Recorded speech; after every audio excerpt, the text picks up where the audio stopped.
I guess it was just an instinct that it came from above to tell me that you can't get to your house. That you got to be doing something else. And there's going to be people that needed help. And when I started at Nina P's, it was almost instantly to see the police were like happy to see somebody cooking. I mean, just the smell of barbecue pit in the air was unreal to some people. They're like, how much is everything? And then to find out like it's free, like we're just here to help. You find out how to be a great boss by having a bad boss. It's sometimes in my past I've had some bosses that are really just like you look up and you be like, I don't want anything to do. I don't want to be like that one. He said when you said it, and then he was. Because you make it seem like I was being a bad employee, man. I'm like, wait a minute, man. I wasn't being a bad employee. Everybody was doing this. Hey, Michael Boy, I just saw you with him. He said, man, one thing is everybody was doing this.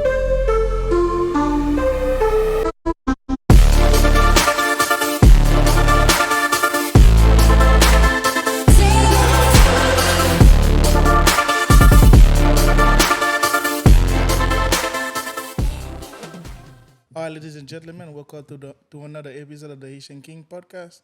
Today we got somebody that's very special, and he's been in the community, helping the community in difficult moments, and is a pioneer in the community. He managed many restaurants and many businesses, and without further ado, we got Michael Boy on the show. Thank you. How you doing, man? Very good. How are y'all? Good. Thank you for coming to the show, man. Absolutely. Thanks for the invite. So, let's start it from the beginning, man. Because usually, when it comes to fast food restaurants, like I said, a lot of people just think about them as a place where you go, you stop by, you get your food, and then you go about your business.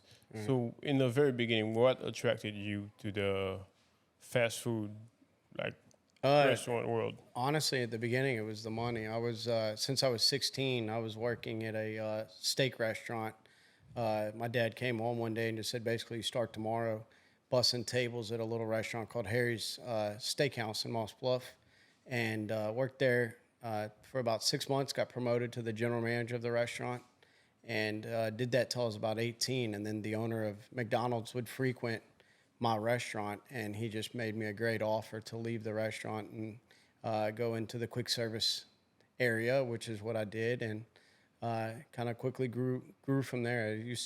I saw the potential is never ending. Where at the steakhouse it was kind of small. So, but let me ask you this: whenever you started working at McDonald's, like you said, the owner of McDonald's make you an offer, and then you had to switch places and go to McDonald's. Whenever you started working there, was it just another job for you, or you just saw potential within McDonald's where you feel like you could grow within that place? Honestly, I was 18, so I was just kind of getting started into college and things like that. And it wasn't a job that was like a something you want to stand on the table and tell everybody, hey, I work at McDonald's at first, for sure.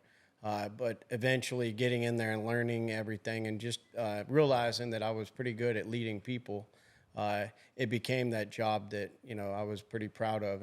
And I was making a lot more money than a lot of my friends at the time, working at, a McJob is a dead-end, low-paying job if you look it up in the dictionary, and I was able to realize that wasn't the case. So I'm sure as soon as you started working at McDonald's, you started moving up within the food chain, and then you got to be a manager. Right. So whenever you got to that point, how did it feel like? It was good. It was the average employee was a lot older than I was, so it was kind of cool to see that. The ownership kind of entrusted in me. At that time, I think they had 10 or 11 McDonald's. So the first one that I took over was Nelson Road. I was only there for about 6 months when they promoted me to a general manager of, this restaurant that's doing, $4.5 million a year. And I was able to grow it to the number one restaurant in the company at Nelson Road. And it wasn't even 6 months there. I got promoted to what they call an area supervisor. So I had 3 to 4 restaurants at that time, and 19 years old, kind of doing the area supervisor thing, did it for a lot of time. So McDonald's is just, it's a huge brand where, it's the staple of the quick service industry where their training is out of this world. They put me through this little college courses where they fly you to Chicago every couple months, and you got to go through a schooling, and then you actually graduate from a place called Hamburger University, which is... It's business. It's focused on not just hamburgers, but it's focused on how to be profitable, how to manage people, lead people to be your next person up, and I just really caught on to that it was really important on if I wanted to develop and if I wanted to move up, I had to find somebody that can do what I could do too, and that was the struggle. So let me ask you this: so starting at having all these responsibilities, what was the problem that you encountered? Like you felt that was difficult for you at the time? Well, I would say probably at first it was, hanging out with some of the staff and, just kind of developing friends that way was tough because I was always trained that you don't have friends at work. The first person I ever fired in my life was my best friend. And it was a guy that stayed with me. It was a roommate. But, I got an opportunity to get promoted. And one of the circumstances was I had to let the guy go. And it was tough. But developing through and just moving through the chains and understanding these are people. People just, they like to be treated well. And as I started to do that, I've always had a really competitive mindset from a young age. And McDonald's really liked that. Like everything that they came out with was, they wanted somebody that was next level. So I had to make sure I was the best at everything that we came out with as an LTO. And they really liked that from a corporate level. So it was tough, but I think that people bought into the energy that I had, the mindset, and they just followed along. So your level of people skills, did you develop that or you always had that? No, it was definitely a development thing. I can remember my operator would send me to this class that was like $1,400 every time. And the sucker sent me back like 3 or 4 times to the same class where you just learn about, Franklin Covey, the 7 highly effective habits, and, learning what is urgent, what is important, when to be in different quadrants and how to get yourself out of those different moments. And, it's definitely something that it's not a God-given talent. You got to teach yourself. And still to this day, like I'm still training my staff on the same thing. Like I'll go to them and we'll sit down and we'll have, just classes on leadership and how to focus on, the key habits and things like that. So. Yeah, so man, I mean, I can imagine being like 19 and you're doing like 3, 4 stores, and this is a lot of employees. Some people call in, fast food. Like people sometimes don't take those jobs really seriously. And how you deal with a situation like this on a daily basis? I would say one of the toughest parts was being 24 hours and being a restaurant that's open all night. Just really kind of the best way to increase your sales in any restaurant in the country is through hospitality. If you show it done and you show your people how much you care, surround yourself with people that care just as much as you. And I try to empower, like I might have been 19 years old, but I ran that restaurant like it was my restaurant. I ran it like I was writing a paycheck for everything that was going on. And just having that mindset around you, you develop people that wanted to be like you. And then next thing you know, it only takes, and I've told everybody this, in a restaurant, it only takes one person to make a restaurant successful. I've taken some of the worst, crummiest restaurants. You change the leader, and all of a sudden you just see that restaurant just blossom and come up. And it's all about building a team and building a people, and sometimes you got to start from the ground up. Where would you say that mindset come from then?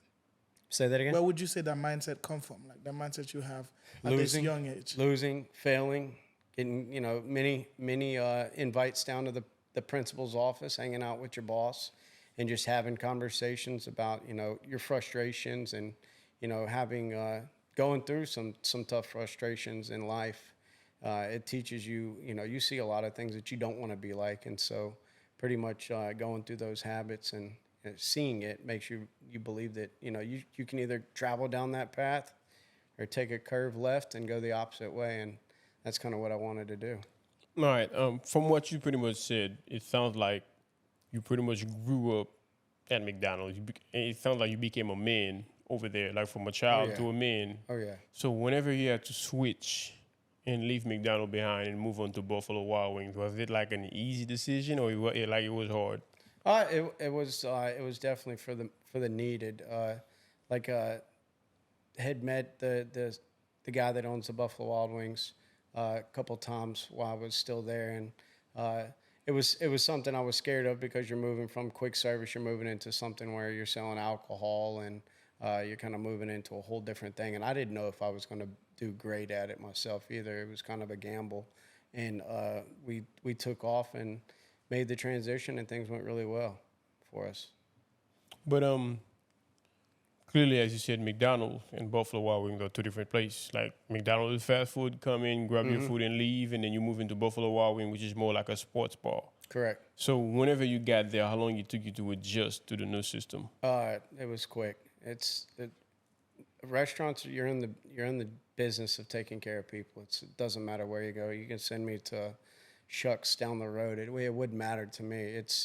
You have one objective, and that's make the people that walk in your door happy, whether it be your internal employees, because if you take care of them, they're taking care of the people. And so it was the same thing. I think that the biggest difference was, learning when to cut people off from drinking, and just, making sure that the people are safe and everything like that was a little bit different to me. But I'm a firm believer in having meetings, as many meetings as you can. At Buffalo Wild Wings, we would have a meeting every morning with the entire staff that worked there that morning. We would just talk about, discrepancies, or talk about things that we need to build and do better, and having those open lines of communication. When they have frustrations, we're going to talk about it as a team, really helped develop, true leaders over there, and took it to another level.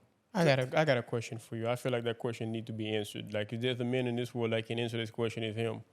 How long you worked at McDonald's? 17 years. 17 years. And therefore, you are the perfect man for that. Why the ice cream machine is always down? Like, why? That's a great question. No, that's a good question. Great question. Yeah, why? Is it down? Yeah, it's down. The phenomenon about people always saying that, they say it's down because they don't want to work it. No, it's a very highly technological machine. So in this machine at night, it has to be filled to a certain level. If your staff don't fill it to a certain level, this shake machine actually goes in what they call a heat mode. So go into a heat mode, and it basically kills all the bacteria inside it.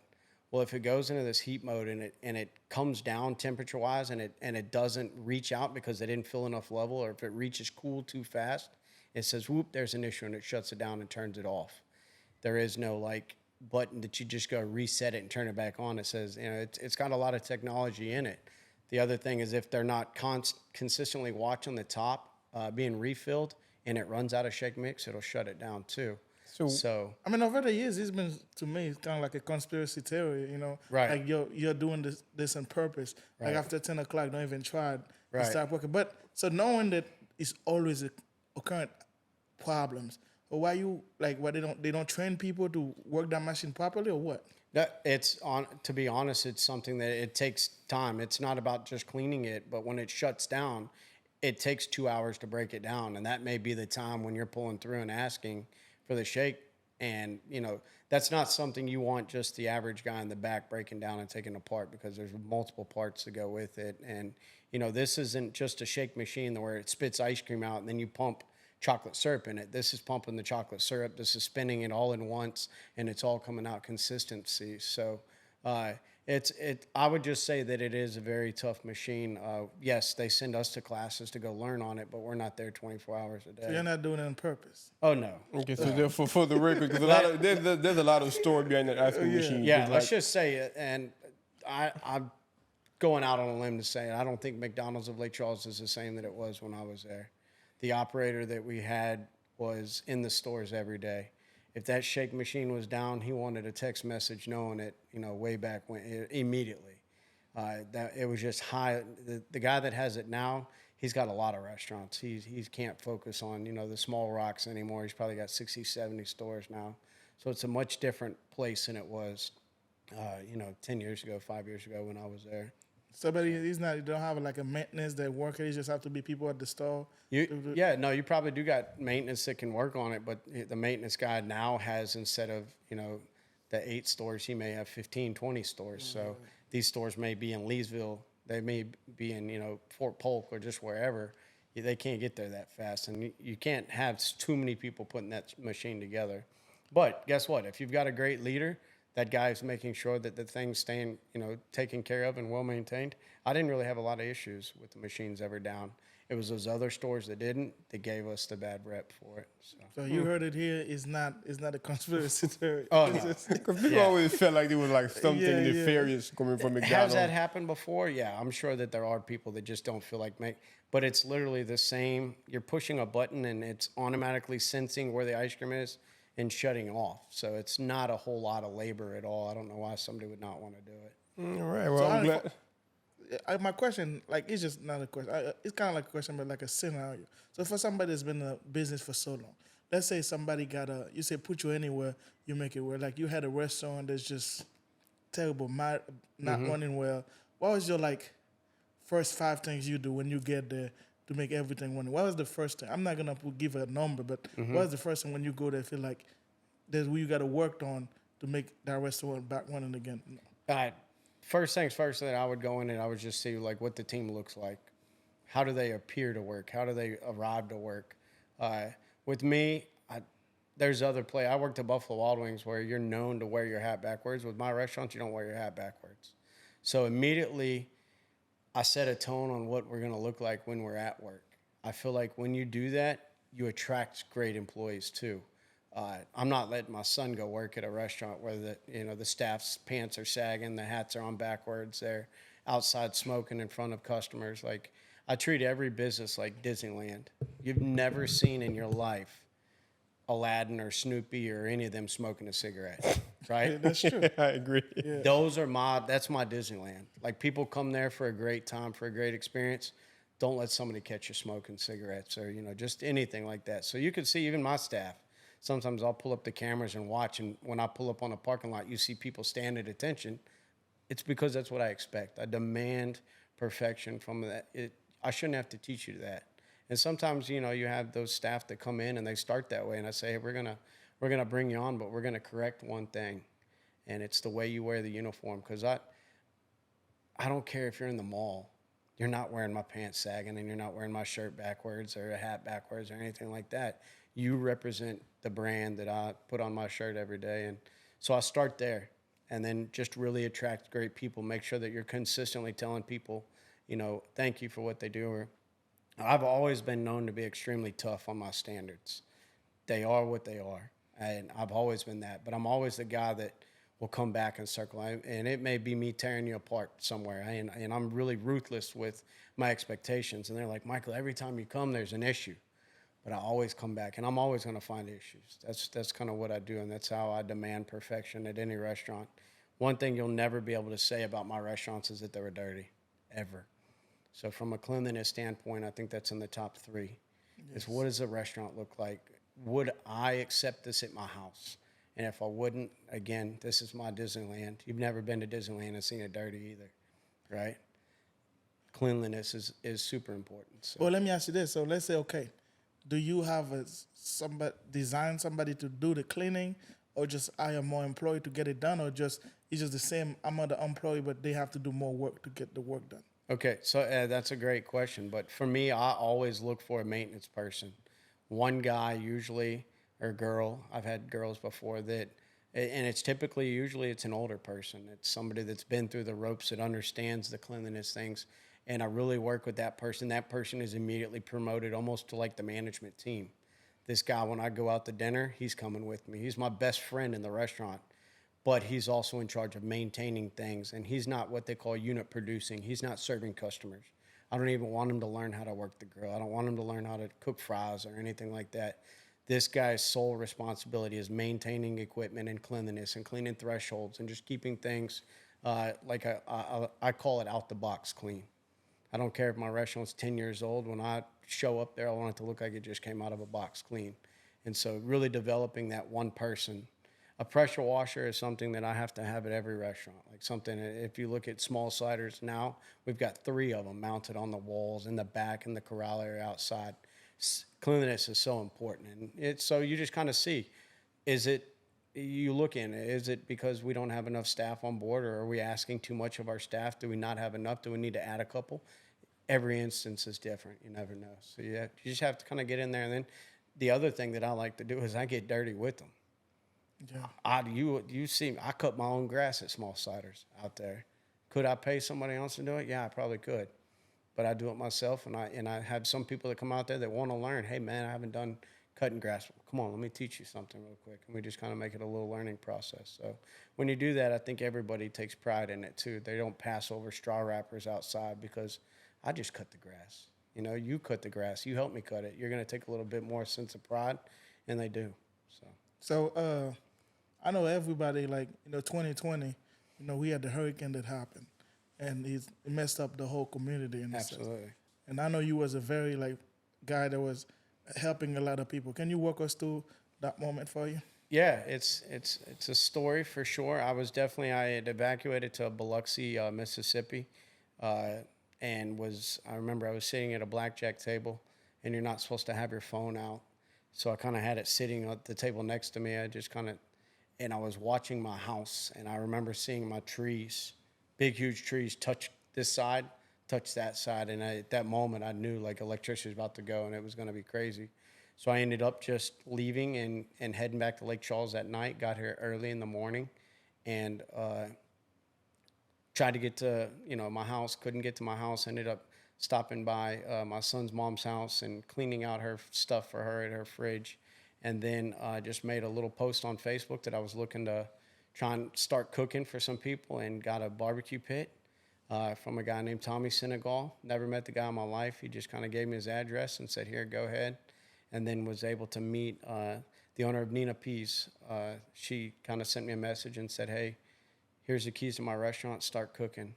And I was able to acquire like a huge 18-wheeler truck, a refrigerated truck, and made the post, hey, we're out here cooking. He's actually a senator now, Jeremy Stein. Senator Stein came, brought me charcoal, and we were, cooking. Next thing you know, Dairy Queen, Texas Roadhouse, Outback Steakhouse, Popeyes brought everything in their coolers to us. And we just started cooking food. And it was quick that, that we realized that we needed help. There was a lot of people that needed a lot of things. And so I put a tip jar out because every day I was having to go to Sam's. They were actually letting me in at like 5 a.m. over there. And I was buying styrofoam plates and things that you really couldn't find anywhere else but it was hard. People were leaving $100 tips. It was doctors in line that had money. They didn't have means to eat in a meal. They had, the rations or whatever they were eating wherever wasn't good. They were coming to us and we were getting 5-star meals. So with the tips, we were able to buy more product, and I was actually able to hire servers from other restaurants. So the Casa Mananas, the places that people came back, they didn't have a job, their restaurant wasn't opening. Here's $100 a day, but I need you to come help me serve food for a while. And we had, for 3 months, probably 40 staff members there that were just cooking meals every day for free for probably 3 months. It was great. And that's wonderful. I mean, for you to even get to do this, that's really a wonderful thing, man. It was incredible. It was U.S. Senator John Kennedy was able to come down. I spoke to the governor, Abbott from Texas, and he was sending supplies, and just basically anything that we needed in Lake Charles was kind of coming to me. And it was a humbling experience to see the amount of people that needed help, and then just from now, the amount of people that recognized it, that realized, when hurricanes and this tragedy comes to our city, like there's some people that really care, that are going to do everything they can to really help keep the community back together. And that was one thing that I realized who my friends were, and I realized who my foes were, and who I needed to stay away from. And I've always been taught, surround yourself with people that care just like you. If you hang around broke people, you'll end up broke. But I got to ask you this, though. Allow me, sir, because I must say this because I'll never forget this, like the hurricane compared to somebody that's from Haiti, you know what I mean? And the hurricane happened. It was really bad. Right. And I see how people get together, the sense of community, like how we helping each other, like, people calling, friends and family and get it together. And before you know it, man, like 3, 4, 5, 6 months, a year later, and you can see start sending changes. Like even electricity was out like a month later. Oh, yeah. Even though it was, but in my country, it's a whole different story. When you come in here, you see like, man, this is a great country. It's just like people know what it needs to be done. Right. You know what I mean? To help each other out. And to me, that was remarkable. And then if you, like, the earthquake. I don't know if you know the earthquake that happened in Haiti 2010, and you still can go back and you still can see there was a earthquake that happened, and the hurricane happened in 2020. Right. If you come back here, we have to tell you there was a hurricane. Right. We know how bad it was, Right. but anybody has to come in, they can't even see that. But that's something to me that was impressive, how Right. people from this country is upward on a whole nother level. Right. Go ahead. But yeah, what I was gonna say was like gonna be like somewhat what he just said. That's subservient, and I don't even know if it's the right word to use, because like you said, you just came back, and then your first focus was like, okay, we got to make sure keep these people fed. Right. Because a lot of people were focusing on the clearing out their yards, helping with neighbors and so on and so forth. But within the background that you got within your life of working in a fast food or the restaurant like background you came back and the first mindset was, let me get a grill, let me get some stuff, let me reach out to some people and see what I can put together to make sure people are fed. Like, Right. what's that? Is this like some sort of southern, like a hospitality type of thing, or is just the fact that you have a background in a restaurant, like you have a restaurant background that just like, steer your mind towards that? That's a great question. A lot of people have asked that same thing, and it was, I guess, just within moments of getting back and just seeing the travesty that had gone on here, and seeing that we were going to be out of electricity for a long time. Like a lot of people, it doesn't. I get back to my house, hey, 3 days later, like the fridge is. Oh wait, when the electricity goes out, my fridge goes out too. Like they don't realize you're going to have nothing left. And for the first day, everything was still kind of good in your freezer. You just don't open it. Stuff stayed cold. And so for the first day, it wasn't like a huge ordeal for people. I know what's expected. I know what's about to happen, and with no power, no nothing. I mean, you literally couldn't drive on the streets here. Yes. The power poles were down everywhere. And it was, I had a big enough truck to literally get out with a chain and a chainsaw and cut my way into getting to where we needed to be. So I guess it was just an instinct that it came from above to tell me that you can't get to your house. That you got to be doing something else.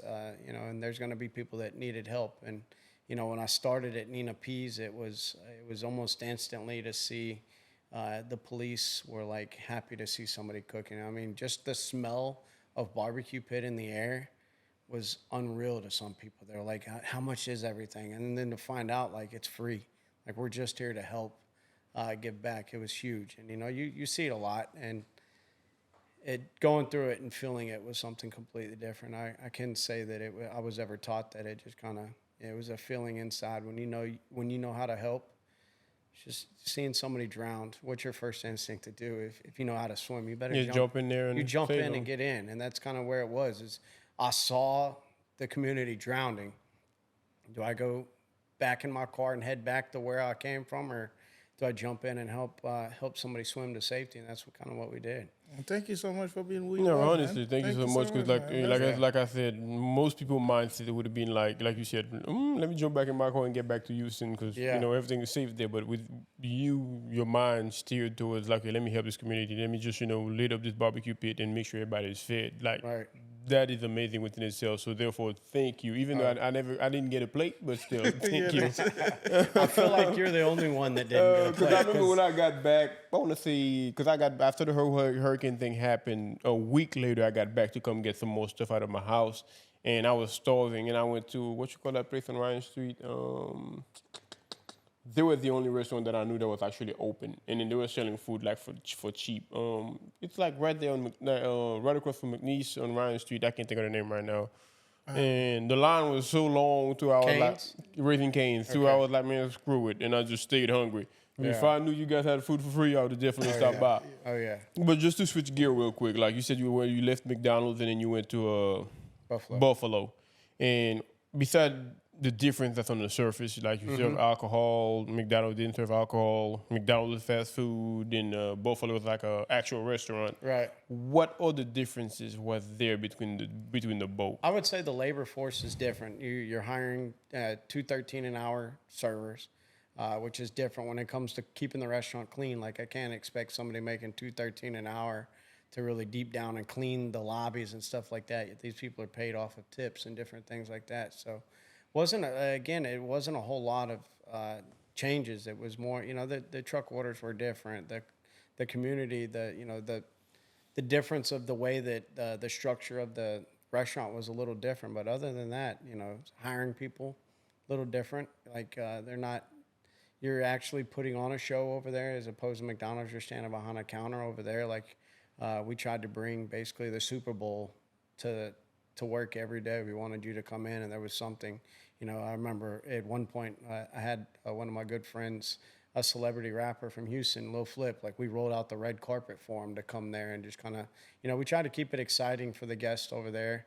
We do a lot of like retirement parties, and we did a Hall of Fame party for Mr. Joe Judge got inducted in the Hall of Fame of McNeese. We had a big party like that. We just celebrate the community's wins over there, and it was really easy to do over there as opposed to something like McDonald's. I got to ask something. Do you guys have like a Drew Brees jersey on there that was like signed? Was it like a real signature? Oh yeah. Okay. Yeah. Okay. Yes. Because I got that on the picture on my phone. Like I went there one day and I took a picture and I remember I saw that Drew Brees Oh yeah. like a jersey in the background, like Yeah. signed. And I always wondered, did somebody just sign it up and do it up there, or was it like Yeah. an actual Drew Brees signature on there? So a really cool experience. Buffalo Wild Wings is really known for the MMA world and the UFC fighting and things like that. And I was actually able to meet Dustin Poirier, which is a famous MMA fighter out of Lafayette, and kind of contact him about doing let's set up, because he sells hot sauce too.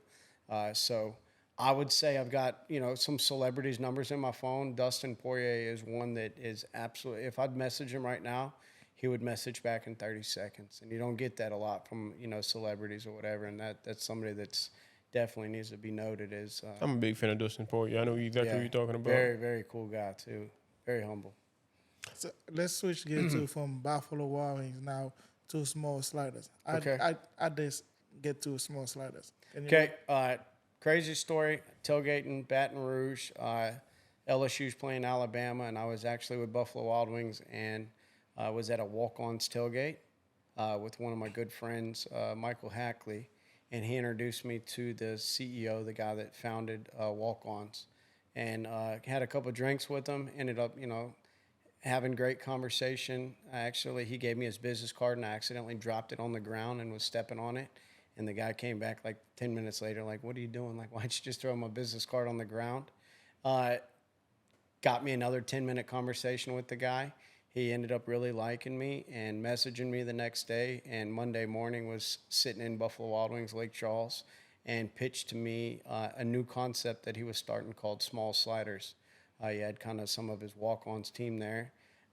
Talked to him a little bit about my background with quick service with McDonald's and things like that. And he talked to me about Small Sliders and how that he would love to have somebody with the experience that I have kind of come on board with the brand and possibly bring it to Lake Charles. So ended up going from there. I found an investor. We kind of went and talked with Small Sliders, met with them in Baton Rouge, was really interested. The investor at the time kind of wasn't really bought on the whole ordeal. There was only a couple of them in Baton Rouge, and they weren't really doing too well. But I was persistent. I saw something in the brand of selling. It's kind of the Raising Cane's theme, where it's combo 1, combo 2, combo 3, combo 4. It was really basically really easy. And I was super invested and was able to find a couple other investors who I'm with now as partners, and bought into the franchise and was able to acquire, the first one that we had, which is Store 15 in Lake Charles. Okay, like within your background, you work with like different companies from McDonald's to Buffalo, and now with Small Sliders.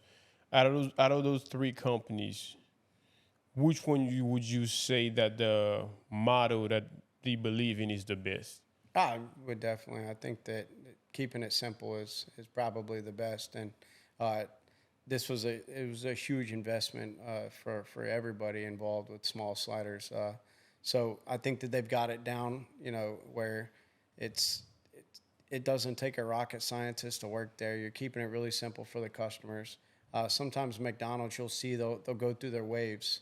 You'll know whenever the stock market starts to fall on McDonald's, the CEO is gone. Like he doesn't last 2 months with failing stores. And so with Small Sliders, it's been persistent, shown that they focus on one thing and they do it really well. A small cheeseburger slider waffle fries and shakes, and they're the best at doing that. And we're not trying to be McDonald's. We're not trying to be, the Raising Cane's or any of those. We're just trying to focus on what we do well and smash it. And all the machine works too. Oh yeah. We don't. Honestly, it was funny you say that because when I walked in and I was doing my walkthrough punch list for ownership, it's a new brand machine we have called Spaceman, but they also have Taylor's, which is the brand that makes McDonald's. And they asked me to pick, and immediately I was like, I want the Spaceman. I don't want the Taylor machine. And they're like, why? Why are you so anti-Taylor? I was like, it's a long story that I don't want to get involved with. You're like, here we go again. But I gotta ask you. I got a question. I feel like I gotta ask you for the sake of somebody else. There's this person I know who works out. They work out as if they're gonna go to the Olympics. That's how serious they take it. But I do work out, but I don't take it that seriously. And one of their issue with the whole small sliders is why did they have to put it right across from a gym to tempt people to go there and eat instead of working out? Like why that location? Okay, so we looked at several different locations. We were looking kind of actually by Buffalo Wild Wings at first. Couldn't find a footprint big enough that we wanted that we can actually afford because this is a small, simple brand that we didn't know how Lake Charles was going to react to it. We looked at the property next to Ryan Street McDonald's, the Chinese restaurant that was knocked down. Yeah, they wanted like $10,000 or $11,000 a month for the property. We were going to have to scratch the concrete and take it out. So we ended up finding and landing a deal with where we were. There was a bank that was installed there. We were able to, come up with a plan to make it happen right there. And I'm a big McNeese fan, and that's where I went was McNeese, and wanted to be as close to the college as we could because that's the traffic that we wanted to attract, and I always wanted to be able to give back to those athletes there as well, and so that's why we kind of chose the spot where we were. I was thinking that y'all was trying to see how dedicated them guys going to the gyms. You be like, man, you would get a six pack, or you would get some. But so for somebody that's working in the restaurant for so long, how you deal with bad reviews? Okay, great question. People ask me all the time because I feel like I'm pretty good at the bad reviews. Because with McDonald's, that was something we always got slammed on. And first of all, everybody just wants you to take ownership for what happened. I'm the reason why this happened. No matter if it was when I was sleeping or I wasn't sleeping. If I'm the leader of the restaurant, I failed you. So first of all, I take ownership and say that really apologize that this happened. This is my fault. People don't get that from other restaurants. They immediately like to push the blame and say, hey, give some kind of an excuse for what happened. There is no excuse. The excuse is that we messed up and we need to make it right. So, kind of just go through my learning is there's an acronym called BLAST, and it's the B stands for believe. Believe the customer's telling you the truth. Listen to the customer, apologize, solve the problem, and then thank them for coming. And if you stick to that core acronym, BLAST, you'll always you'll turn a negative into a positive. Okay, allow me to play a scenario for you. Let's just say you're on vacation with your family, wherever it might be, New York, California, you name it. And then you just stop by on a fast food restaurant. Like when you walk in there, because me, if I walk in there, I'm just here, let me see the menu, I want this, and that, and then move on. As somebody who got so much experience within that field, do you just approach it and look at it differently?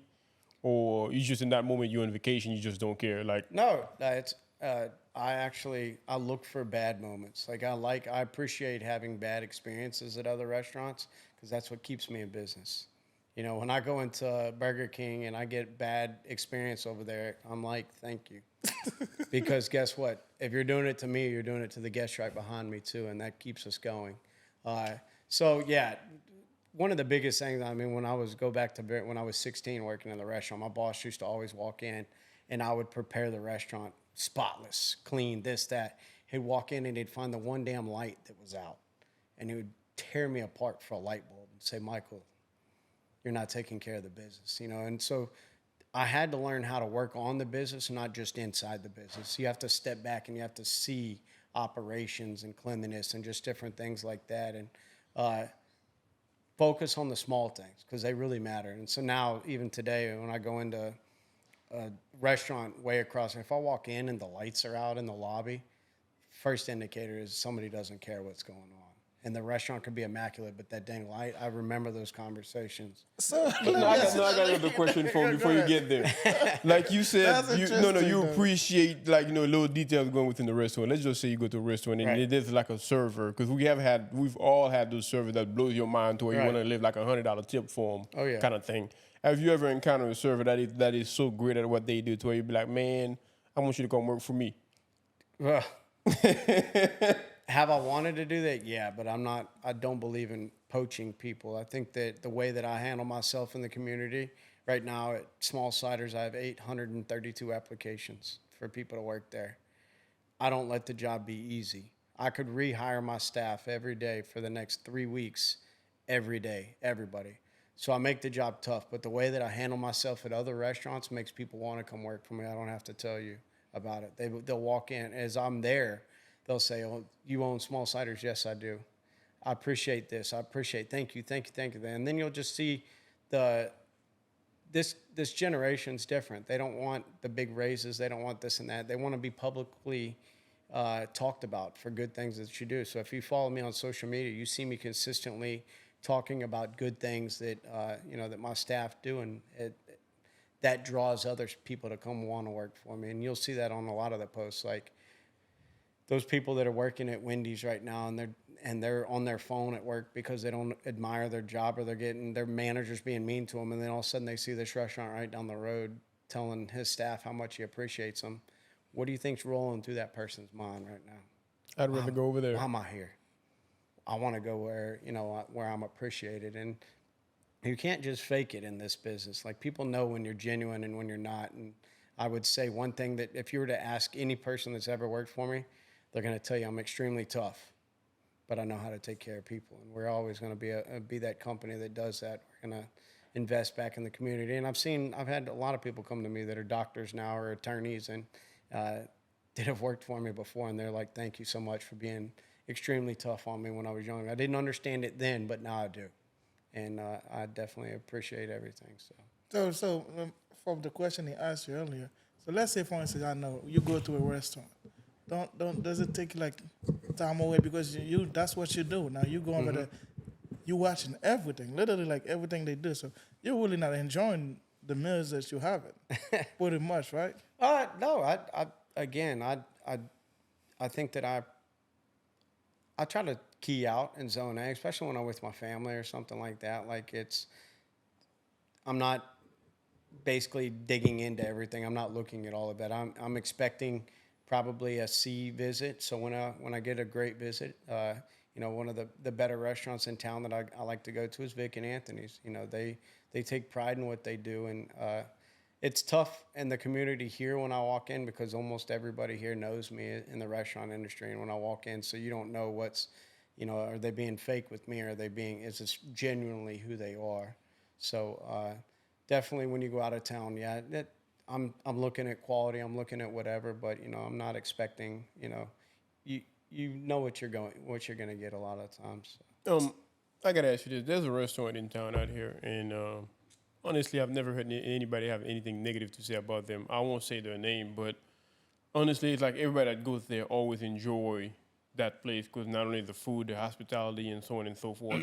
Like, within your restaurant, like, besides the food, of course, people are stopping by to get. What else do you you offer outside the food that will make somebody want to come back and check Small Sliders, to get more food, right, instead of going somewhere else? Yeah, like I said earlier, I think the number one way to increase your sales is through hospitality, and doing what I call golden moments, is making people feel like extremely special, leaving the way that, I wouldn't get this somewhere down the street. And, there are other places that do that in town, and, it pisses me off every time I go there and I do get the great service. I'm like, man, why are you guys so good? And do I want to flip out my card and say, "Hey, come work for me"? I would love to. But at Small Sliders, we try to treat people like I said, Disneyland. The kids cry every day to want to go back to Disneyland that's been there, because of the experiences that they have. And that's our job. And you preach that, is how do we deliver a cheeseburger or waffle fries, just whatever, and make people feel like they're on an island. And so stepping back and just seeing, what can we do better? If we knock out cleanliness, quality's there. The only thing left is service and value. And we definitely, value means that, the burger, if we're charging $5 for a burger, it needs to taste like a $10 burger. We can't be charging $5 and give a $5 burger. So we try to, do the best we can with value, and then just circle back and, ask people how their experience was and what we can do to be better, and listen.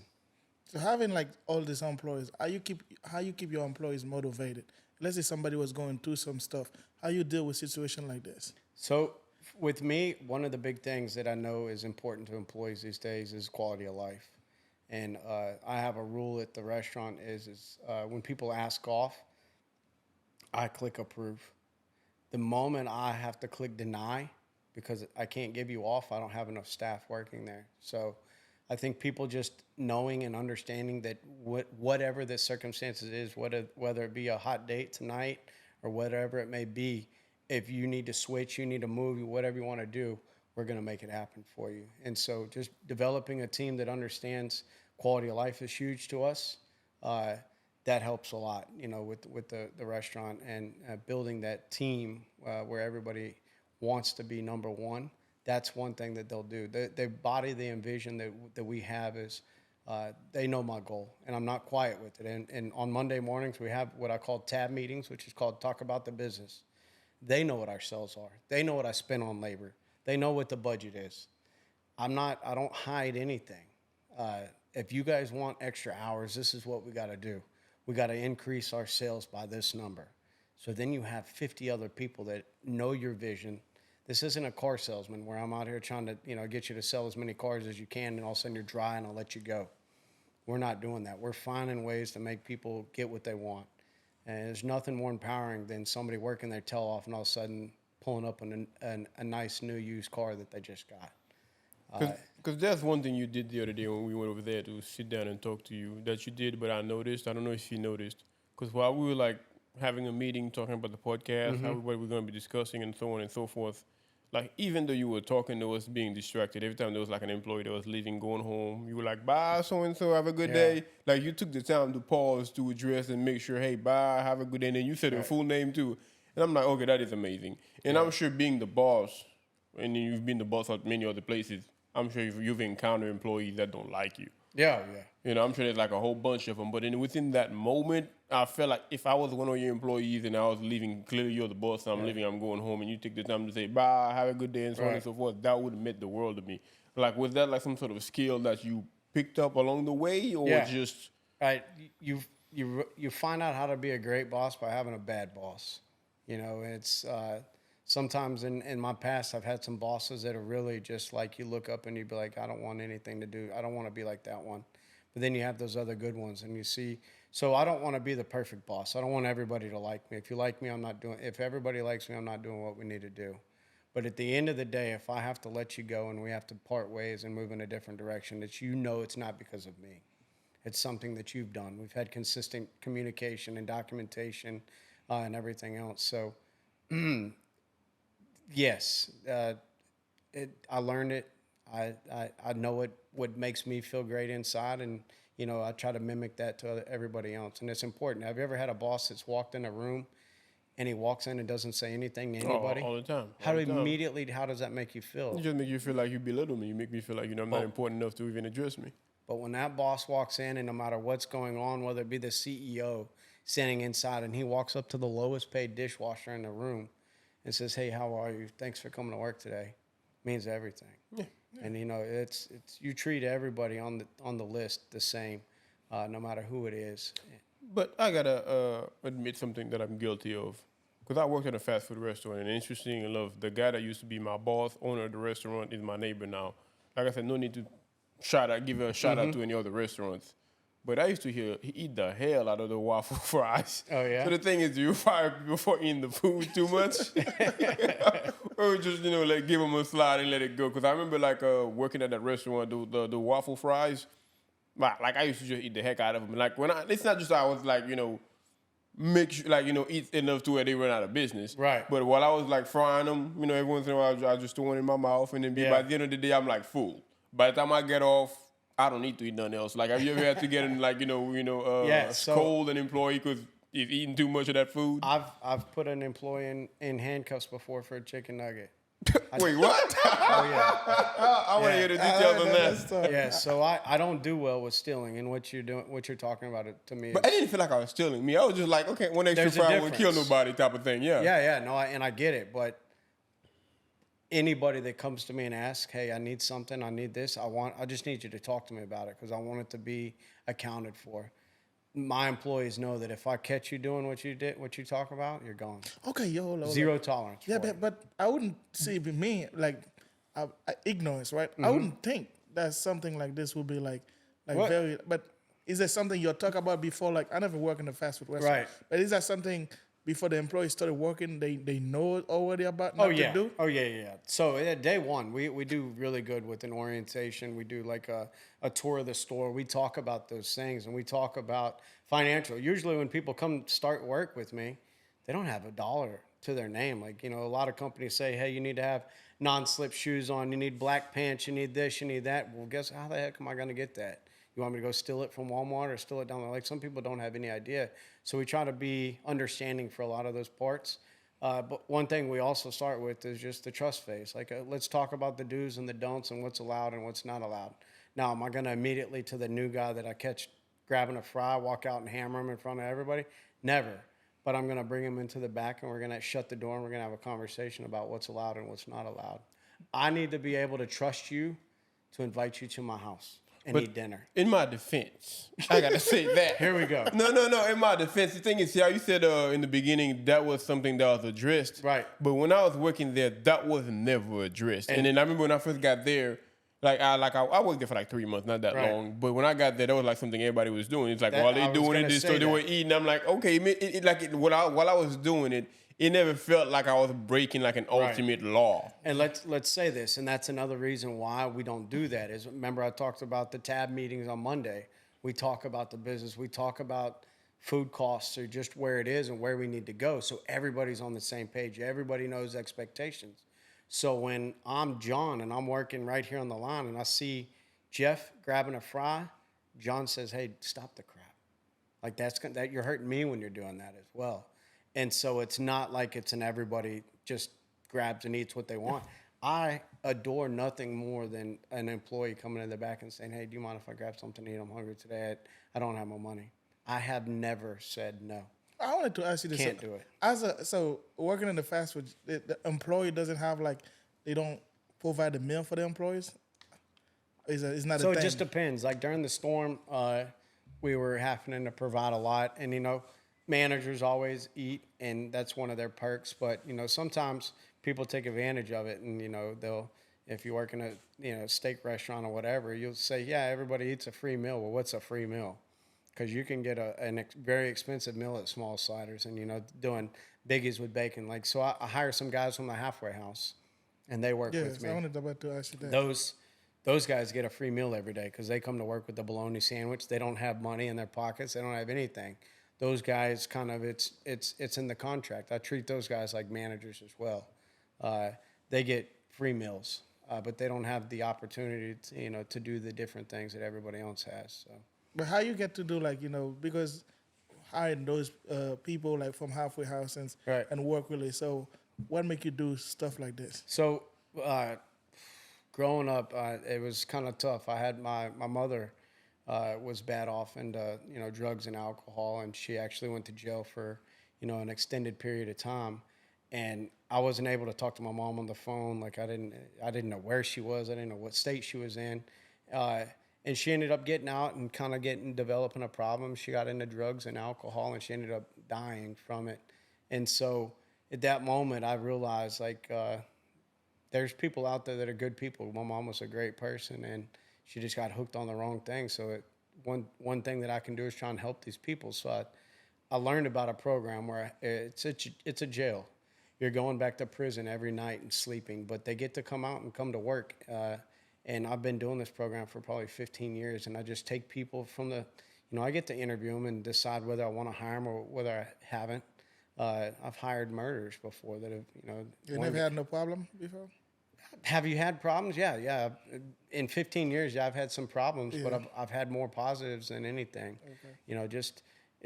taking people and teaching them that they're not prisoners when they come out of that thing and they come work for me. And, you know, sometimes they've been incarcerated 15. I had one guy who was incarcerated for 40 years, did 39 years for 4 rocks of crack that he sold in the 70s. And Wow. You know what?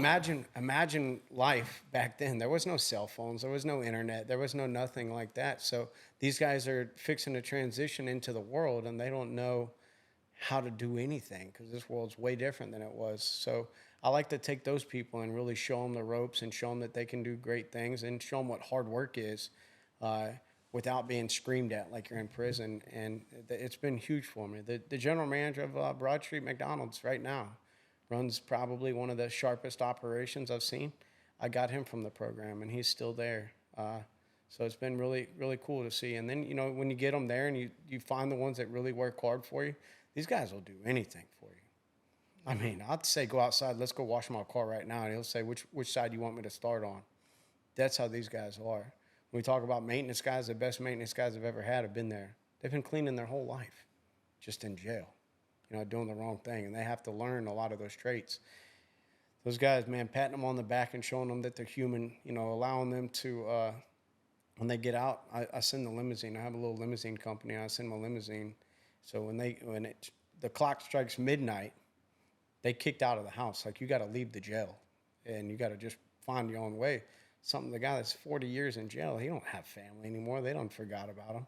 So I have the limo there, and we figure it out, whether it be, you know, getting them an apartment or just whatever. We get them set up so limo brings them to wherever they need to go. It's Man, kind you're of a great commitment I boss, have. You're a great That is great. boss. Absolutely. Man, really. you got Just a the heart fact, of gold, man. yeah, the fact that you keep that in mind, like you said, because I know there's a lot of people, not that I know, heard of a lot of people once they get out of jail, like, you know, it depends on how long they've been in jail for. So once they get out, they get exposed to a whole new world. They're not, you know, they don't know how it works. Well, statistically, you're going back to jail. People that have been in jail for a Yes. long time, statistics say you're going back to You jail. go because, like, you know, that's all you know. I mean, you don't know nothing else. Well, you feel comfortable there Yeah. and everything else. And having people like you out there doing this to help these people, that's really great, man. Oh, yeah.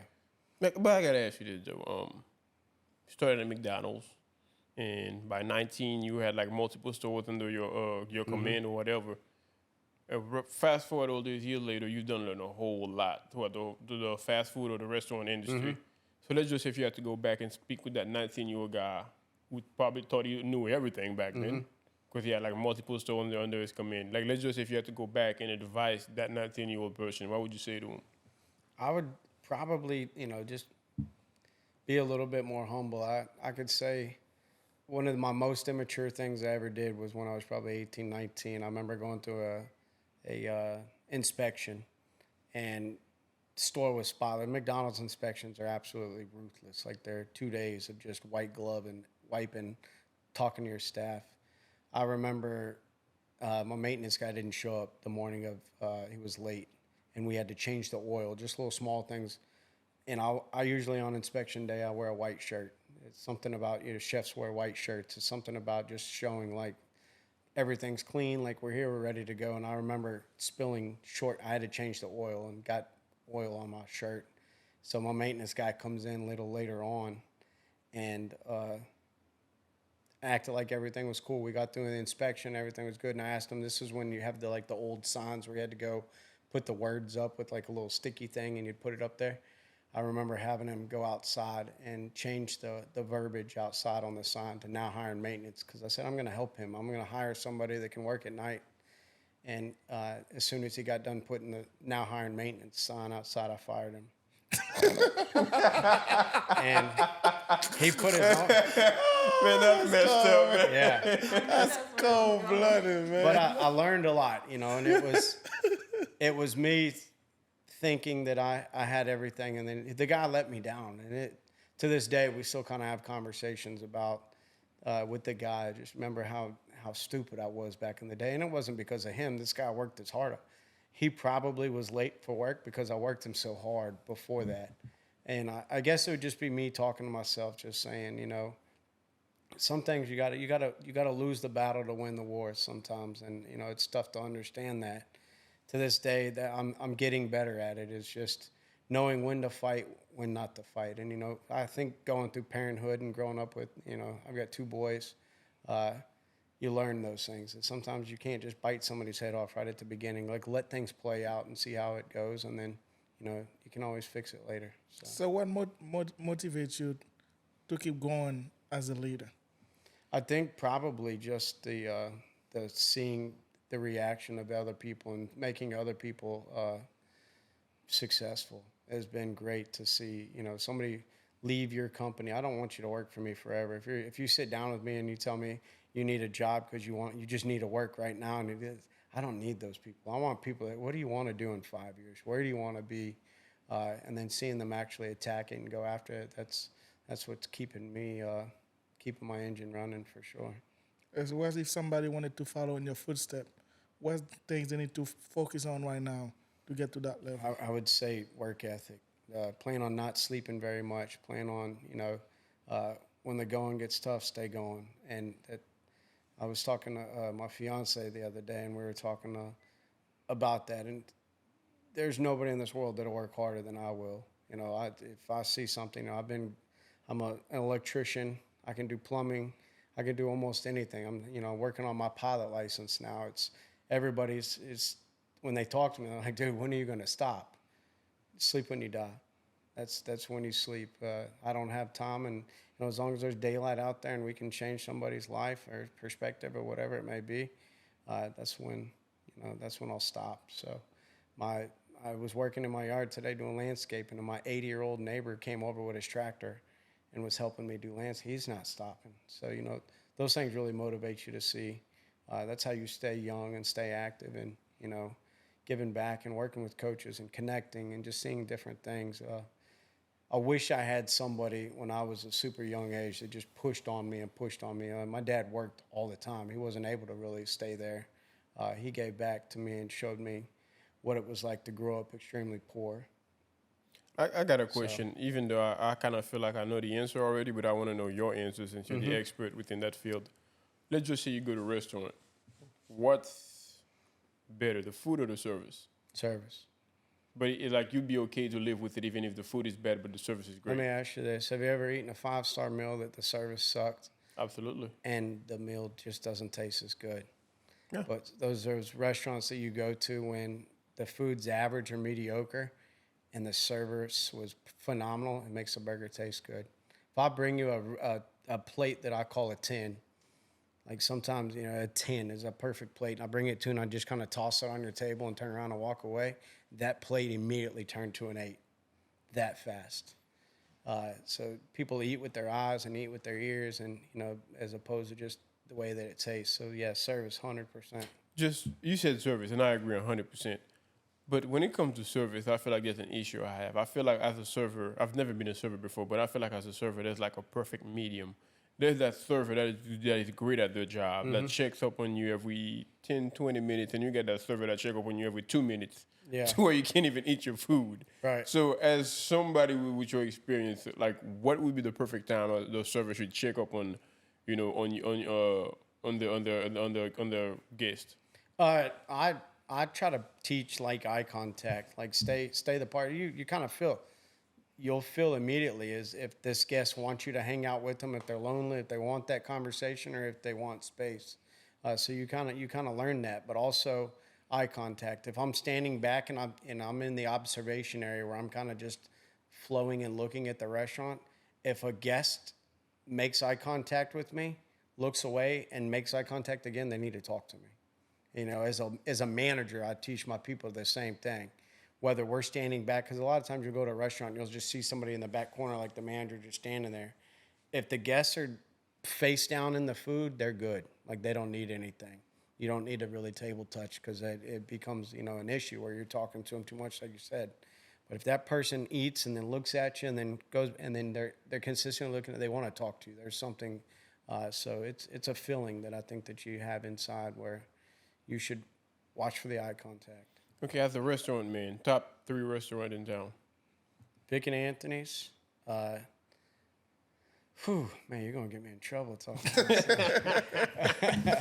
about this. I don't even know if I've been familiar with Mr. Bill's. I like hanging out at Mr. Bill's. Lately, I had that saltwater place with Mr. Benny Herrera, was absolutely phenomenal. My buddy owns Coolers Ice House. If you've been to, to the little bar scene, he serves a phenomenal, sandwich over there. So too many to probably talk about. Of course, the Chick-fil-A's, Raising Cane's, things like that. So. There's a story you kind of told us off camera about Drew Brees, that little bit you had with Right. him. Do you mind sharing with Yeah. the people? So I was fortunate, Drew Brees bought into Small Sliders. He opened a restaurant in Metairie. I was able to go to his grand opening over there. And me, the competitive person that I am, I was able to walk in and, grab my 10 minutes with Drew Brees and actually told him that I was going to kick his tail at sales, the first 7 days of sales of Lake Charles. And, a small bet, just basically a man bet. I bet him a $100 bill that we would beat him first 7-day sales, and he told me no way. And we actually kicked his tail, so pretty cool. There you go. So I got this question. So I say, like, let's say for instance, I order something, and I didn't like the order, or they mess up the order. Then you have to redo the order. What they do with the one like I didn't want? Where'd that go? They go to the trash or Oh what? yeah, no, absolutely, it goes to the waste. No matter what, like even The if you employees don't- can't even have that. No, absolutely not. Why not? I'm just asking. This.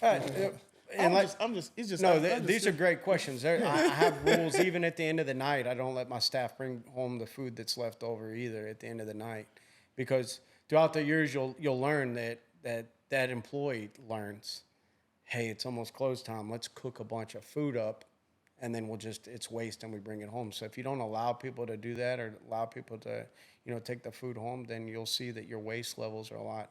Oh, okay. And I agree with them, but the thing is, liability thing. no, the thing is, It is. They talk about food safety and things like that. yeah, you don't like, want somebody get sick and you don't then want- there's blame. Has it ever happened? Probably not. but see, for the record, see how strict he is with the code of the food. Nobody eats extra food or take anything home. That restaurant where I work at, when people about to get off, they usually got like a whole this box filled up, going home with it. Like it was like a normal thing. See, the issue isn't only just the food, but what are they grabbing when they're taking the food? They're grabbing a box, they're grabbing the napkins. Oh, now I need a queso. Now I need barbecue sauce, ranch sauce, and all this stuff that wasn't going to be waste is now walking out the door too.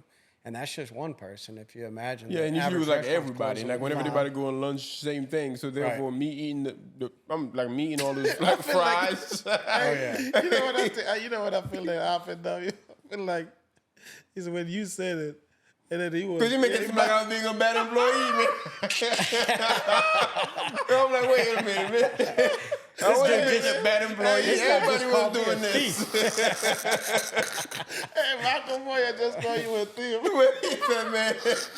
But thing is, everybody was doing this. So, like, I was thinking of the job. I was working the fry machine, the raffle fries. I used to eat the heck out of them. And if there was somebody else doing the burger machine or whatever it was, they were eating some burgers too. So it was like a normal thing. Yeah. Hey, But- just let's ask this: if you walked into a restaurant and you were standing in line watching, you watched the guy on fries pop a fry in his mouth, immediately you're like grossed out about the situation, and now Yeah, my that's food true. doesn't taste right as well too, because you don't know if that glove's not touching your tongue or touching Yeah, whatever. I so. got you on that. Yeah. Like when you asked the question earlier, I'm always watching things like that. And, even though I'm having a conversation with you, I'm also paying attention to what she's doing over here at the same time. It's just things that I've learned, having a conversation at the restaurant, always paying attention to what's going on That's a around you level of focus. and being in 5 spots at one time. So Yeah, but Man.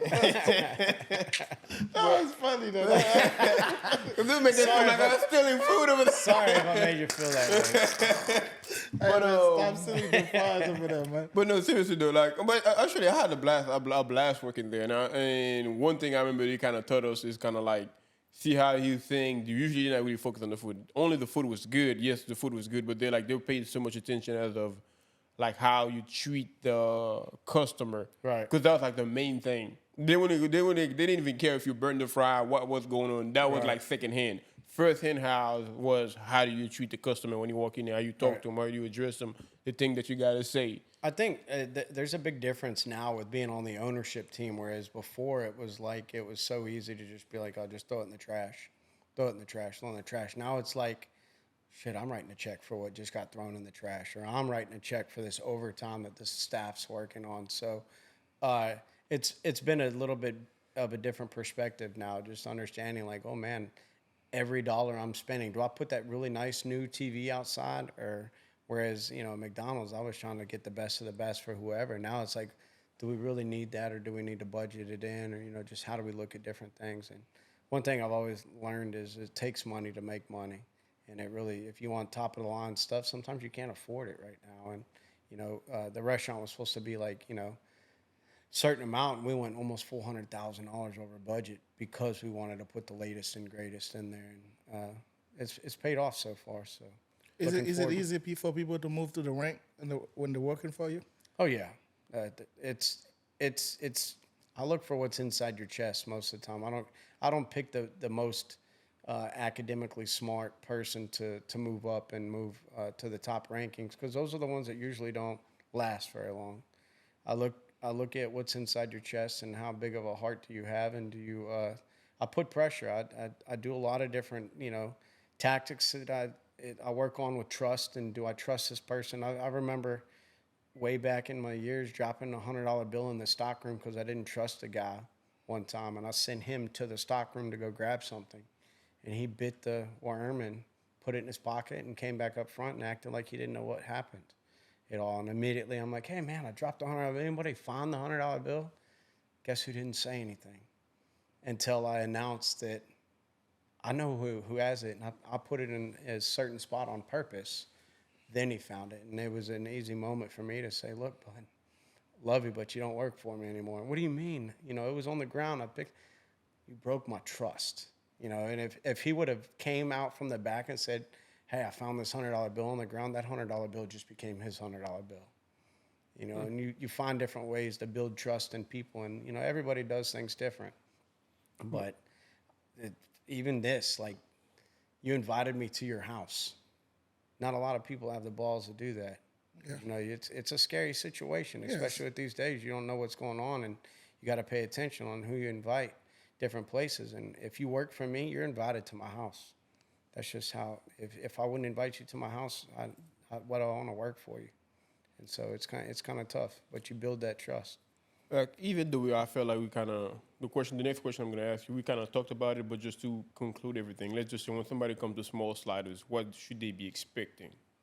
When they're ordering food or driving through to get food? What should they be expecting? I would say probably a great experience from the hospitality standpoint, great smiles, hopefully a pretty quick experience. I know at the beginning we were, transitioning, understanding everything. So I would say food, and probably less than, we cook it for fresh. So I've heard you say multiple times fast food, where we're not fast food. We're quick service. The difference between fast food and quick service is fast food's holding food in trays. So you're cooking a meal and you're putting it in a tray and it's sitting in a cabinet, and when you order it, I'm grabbing it out of a tray and making it. Okay. When you order it at my restaurant, I'm putting it on the grill. And so it's not fast food, it's quick service. So, it takes us about 4 minutes to make the burgers there. So sometimes we're watching your car and we have great communication on the inside. We're seeing your car, hey, one in drive. Well, when you see a car pull in, we're putting 4 patties down. The average car right now is ordering about 4 patties per, car. So we're immediately putting those down. So hopefully we're already getting a jump on what you're ordering. If you order more, maybe a little bit more time. Because then we got to put, 2 to 4 more down and wait. So I would say a quick meal, and it's quality. And what I tell everybody is we don't get everything right. I'm not going to tell you we're getting your order right every time. But one thing I can promise you is we're going to make it right. So we don't always get it right, but we're going to make it right. Call me, text me. I put my number on everything on social media. I don't care what it is. I want to know if you have an issue, because I'm going to make it right. And that's what separates us from the other, quick service restaurants, is I'm not scared to handle those complaints where people are pissed off, because it's going to happen. So when it's all said and done, what you want your legacy to be? I would say somebody that gives back, somebody that thinks of other people more than they think about themselves, and just my kids to be able to do the same thing. It's not about because everybody knows when you go in the ground, you're not going in with the money you got. So it's not just about the money, but it's about taking care of other people, and just making people feel wanted and loved, and just different things like that. So definitely it's a great question, but legacy is, I want my kids to be better than I was, and from my toy drive. I do a huge toy drive every year. We give away thousands of toys on Christmas Eve with, a police escort with the marshal's office, and we just give back, give back, give back. And I'm a firm believer in karma, and that stuff circles back around, and we'll keep getting blessings. So, Well, pardon the fact that I said fast food is quick service. Excuse my ignorance. But I'm just annihilating him tonight. no, excuse my ignorance. I want to make sure I get it right. But like I said, sitting down with you, we had a chance to talk with you off camera, and then now we got a chance to talk with you on camera. Like, you really are an amazing guy. Like, I can tell, like, you're a tough guy. I can tell why people would just hate your guts. Right. But at the same time, I could tell why a lot of people, when they can get over what you're telling them, Right. would probably fall in love with you. Right. But so, like, it was a pleasure to actually sit down and talk to you and converse and go back and forth. Thank you. And is there anything else off your chest, like, maybe we didn't get a chance to talk about that you want to let out? I mean, like I said, I think being tough on your standards and easy on your people is extremely important. I don't want to be the easiest guy in the world to get along with or just whatever. I would say keep your circle extremely small. Don't let other people tear you down, because they will. People are always going to hate on you and always going to talk bad. Just know where your heart is, and kind of follow that, and people appreciate it. And I've seen that throughout the days. I don't know if you guys have followed what's going on in Tampa with this guy on the boat, what they're calling Captain, whatever his name is, Lieutenant Dan. Yeah.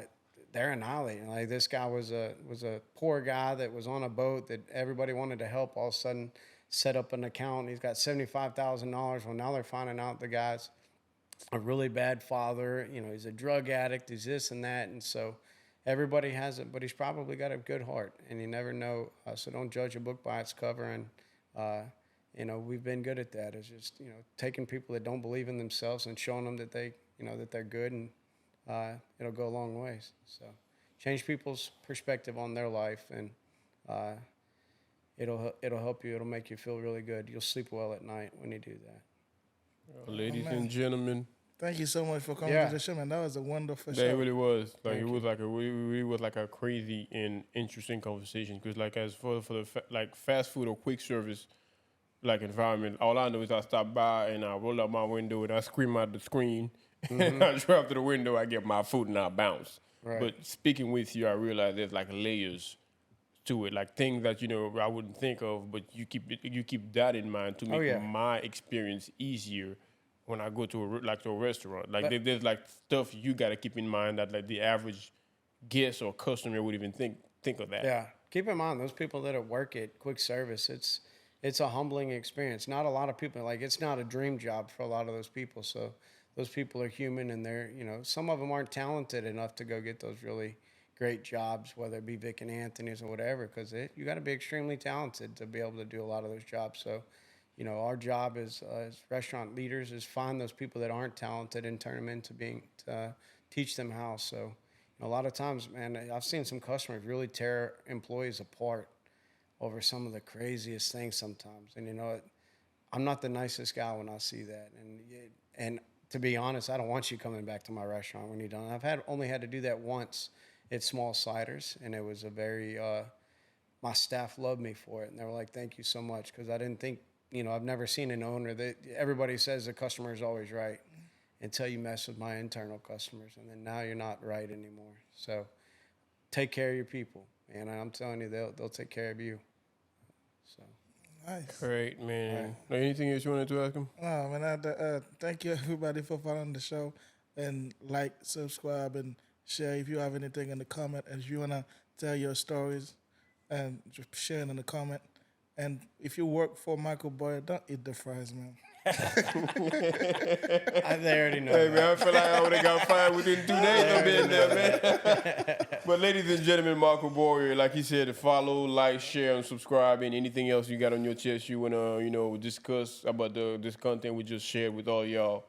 Just use the comment section and leave it all under there. And ladies and gentlemen, Michael Boyer. Thank you so much, man. Thank you. That was a really good show, man. Hey, man, I wouldn't eat your fries if I worked for you, man.